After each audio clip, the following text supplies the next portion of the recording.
রাজ্য জুড়ে চলছে জল মিত্রদের 5 দফা দাবিতে কর্মবিরতি অভিযান। আর সেই কর্মবিরতির কারণে সাধারণ মানুষ হচ্ছেন বিশুদ্ধ পানীয় জল থেকে বঞ্চিত।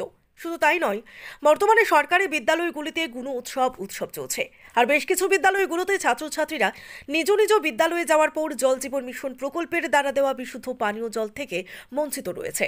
সমস্ত রাজ্যের সাথে সঙ্গতি রেখে শ্রীভূমি জেলার রামকৃষ্ণনগর বিধানসভা কেন্দ্রের গান্ধীনগর গ্রামের প্রায় 3 শতাধিকের অধিক মানুষ বিশুদ্ধ পানীয় জল থেকে বঞ্চিত রয়েছে। জল জীবন মিশন প্রকল্পের অন্তর্গত জল মিত্ররা বিগত 10 দিন ধরে কর্মবিরতি অভিযান পালন করে চলেছে। তাদের 5 দফা দাবিতে সেই কর্মবিরতি অভিযান চলছে বলে একটি সূত্র মারফত খবর।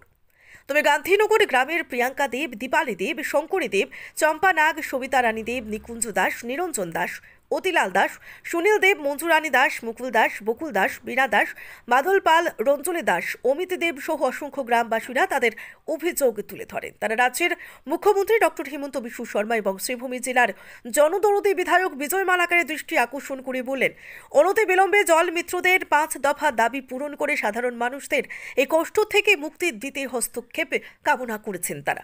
রামকৃষ্ণনগর থেকে শ্যামল আচার্যের রিপোর্ট, নিউজ অবিকল। নমস্কার, আমি শ্রী চিত্তরঞ্জন দেব।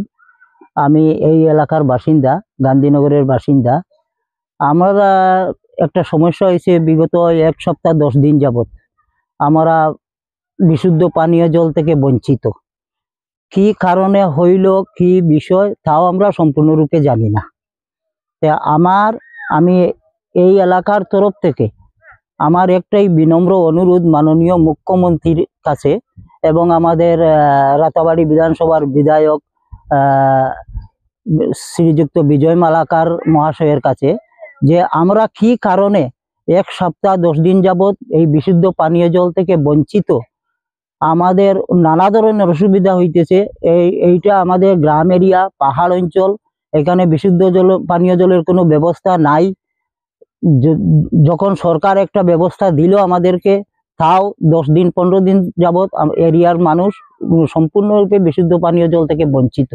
পার্শ্ববর্তী এই যে বিশুদ্ধ জলের যে প্রকল্প, তার পার্শ্ববর্তী একটা পাঠশালা স্কুল, এখানে প্রায় 150 ছাত্রের সমাগম আছে। এরাও পানীয় জল থেকে বঞ্চিত। তাই আমি এরিয়ার তরফ থেকে এই প্রকল্পের অধীনে আমরাও আছি। প্রায় 300-350 পরিবার এই প্রকল্পের অধীনে আছে, যারা বিশেষভাবে পানীয় জলের অসুবিধায় জর্জরিত। তাই আমার বিনম্র অনুরোধ মাননীয় মুখ্যমন্ত্রীর কাছে এবং আমার রাতাবাড়ি বিধানসভার বিধায়ক বিজয় মালাকারের কাছে আমার বিনম্র অনুরোধ, যে কোনো উপায়ে আমাদের পানীয় জলের সুবিধা করে দেওয়ার জন্য আমি বিনম্রভাবে অনুরোধ করছি। এবং আমার পাড়ার তরফ থেকে, আমার গান্ধীনগর গ্রামের তরফ থেকে আমি এই অনুরোধটা আমার মুখ্যমন্ত্রীর কাছে এবং বিজয় মালাকারের কাছে আমি বিনম্রভাবে অনুরোধ করলাম, যাতে আমাদের পানীয় জল থেকে বিশুদ্ধ পানীয় জল পান করার জন্য আমাদের সহযোগিতা করেন এবং আমাদের উপকৃত করেন। তাই বলি আমার বক্তব্য আমি শেষ করলাম।